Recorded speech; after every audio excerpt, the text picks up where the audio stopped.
धर्मवीर स्वराज्य रक्षक छत्रपती संभाजीराजे भोसले आणि ज्यांनी या सर्वांना घडवलं त्या राजमाता राष्ट्रमाता जिजाऊ आईसाहेब। इथे बसलेल्या प्रत्येकाला ज्यांच्यामुळे खऱ्या अर्थानं मूलभूत हक्क मिळाले, ज्यांनी संविधान लिहिलं ते भारताचे शिल्पकार डॉक्टर बाबासाहेब आंबेडकर आणि ज्यांच्यामुळे खऱ्या अर्थानं आज आपण या ठिकाणी बिनधास्त श्वास घेऊ शकलो त्या सर्व क्रांतीवीरांना नमन करून मी माझ्या भाषणाची सुरुवात करते। तिरंग्यातील तीन रंग खूप काही शिकवून जातात, भारताची खरी ओळख या आसमंती झळकून जातात। सूर्याप्रमाणे तेज असणारे माझे गुरुजन वर्ग आणि इथे उपस्थित असणारे चंद्राप्रमाणे शीतल छाया देणारे तुम्ही सर्व मान्यवर, तुम्हा सर्वांना 78व्या स्वातंत्र्य दिनाच्या खूप खूप शुभेच्छा।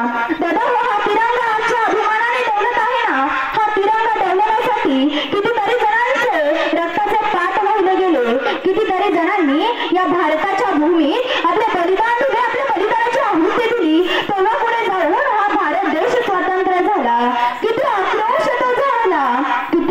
आक्रोश तो झाला, नद्या वाहिल्या रक्ताच्या, सडा पडला मृतदेहांचा, तेव्हा कुठे हा भारताचा स्वतंत्र दिवस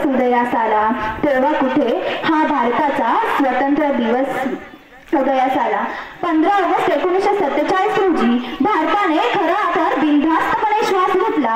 15 ऑगस्ट 1947 रोजी भारत ब्रिटिशांच्या गुलामगिरीतून मुक्त झाला।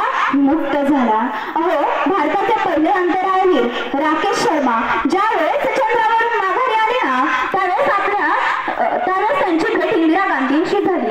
इंदिरा गांधींनी त्यांना प्रश्न विचारला की राकेशजी, तुम्ही चंद्रावरून सर्व देश निहाळले, तुम्हाला सर्व देश निराळे दिसले, मग मला सांगा आपला हा भारत देश कसा दिसला हो? त्यावेळेस राकेश शर्मानी जे उत्तर दिलं ना दादा हो, ते अगदी काळजाला हात लावून जातं। राकेश शर्मा म्हणाले, सारे जहां से अच्छा हिंदुस्तान हमारा, सारे जहां से अच्छा हिंदुस्तान हमारा।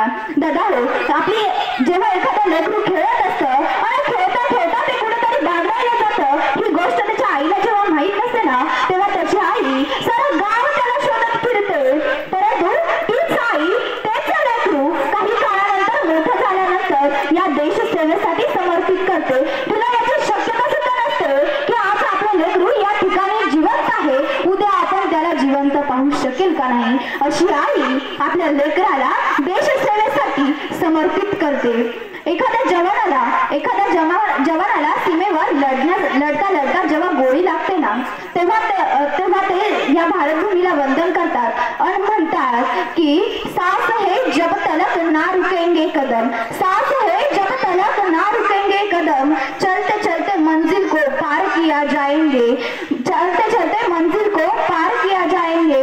अरे जान नहीं प्यारी ये वतन से हमें, जान नहीं प्यारी या वतन से हमें, ये वतन मेरे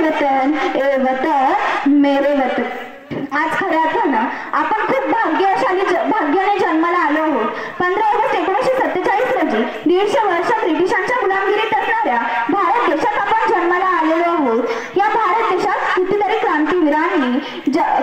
क्रांतीवीरांनी आपल्या बलिदानाची आहुती दिली। दादा हो, तुमच्या माझ्या सर्वांच्याच प्रयत्नातून औरंगाबाद या शहराचं नाव छत्रपती संभाजीनगर झालं, परंतु दादा हो, ते नाव छत्रपती संभाजीनगर झालं त्यावेळेस आपल्यावर एक जबाबदारी वाढली की ती जबाबदारी अशी म्हणजे आपल्या या देशामध्ये अनेक बलात्कार भ्रष्टाचार घडतात। मला सांगा दादा हो, एखादं जर बोललं की ज्या छत्रपती शिवरायांनी